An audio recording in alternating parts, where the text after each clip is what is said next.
Order order order, ये तो आपने कोर्ट में सुना ही होगा।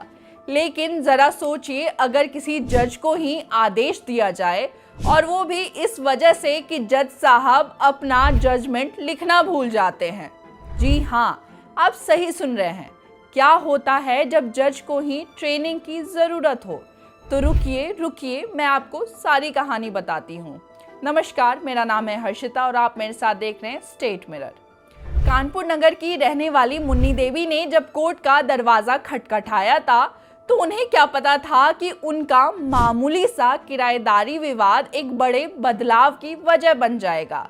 अब मुन्नी देवी का मामला था किराएदारी के विवाद का, और यकीन मानिए फैसला दूसरे पक्ष के हक में सुनाया गया। तो मुन्नी देवी ने अदालत से रिवीजन पिटीशन डाली, यानी उसी फैसले को चुनौती दी उन्होंने। लेकिन यहाँ से शुरुआत होती है असली कहानी की। पिटीशन दाखिल करने के बाद मामला इलाहाबाद हाई कोर्ट पहुंचा। याचिकाकर्ता ने आरोप लगाया कि इस फैसले में जो गंभीर बातें थीं उन पर विचार नहीं किया गया। कोर्ट में याचिकाकर्ता ने यह भी कहा कि अमित वर्मा ने बिना किसी कारण के 3 लाइन में अपना निर्णय खारिज कर दिया।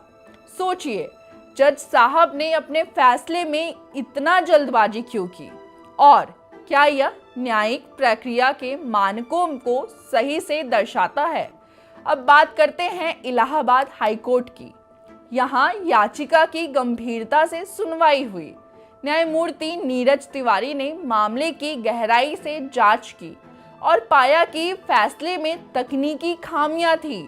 सिर्फ खामियां ही नहीं, बल्कि जज का निर्णय लिखने का तरीका भी न्यायिक मानकों पर खरा नहीं उतरता था। कोर्ट ने यह माना कि यह एक मामूली गलती नहीं थी, यह तो जज की मूल जिम्मेदारी में कमी थी। अब जरा सोचिए, कोर्ट ने अमित वर्मा को 3 महीने की ट्रेनिंग पर भेजने का आदेश क्यों दिया? यह पूरी तरह से कोर्ट के फैसले पर सवाल उठाता है। जज को अपनी जिम्मेदारी निभाने के लिए ट्रेनिंग की जरूरत क्यों पड़ी? कोर्ट ने 22 अप्रैल को आदेश दिया कि अमित वर्मा को लखनऊ स्थित न्यायिक प्रशिक्षण और शोध संस्थान में 3 महीने की ट्रेनिंग दी जाए। अब सवाल उठता है कि क्या सच में ट्रेनिंग से फर्क पड़ेगा?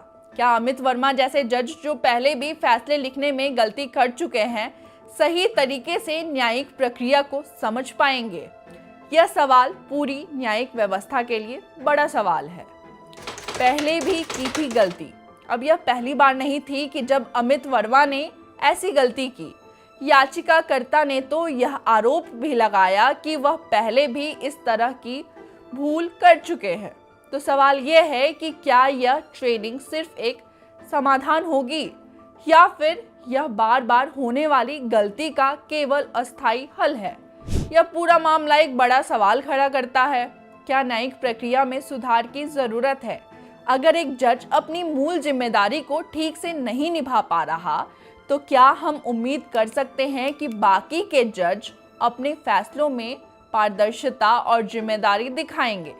किसी भी न्यायिक अधिकारी का काम केवल फैसला सुनाना नहीं होता, बल्कि उस फैसले को सही तरीके से लिखना भी उतना ही महत्वपूर्ण है। अगर एक जज अपनी जिम्मेदारी में चूक करता है, तो क्या यह हमारे न्यायिक सिस्टम के लिए खतरनाक नहीं? क्या हमें न्यायिक प्रशिक्षण को और भी सख्त बनाना चाहिए ताकि ऐसी घटनाएं फिर से ना हो?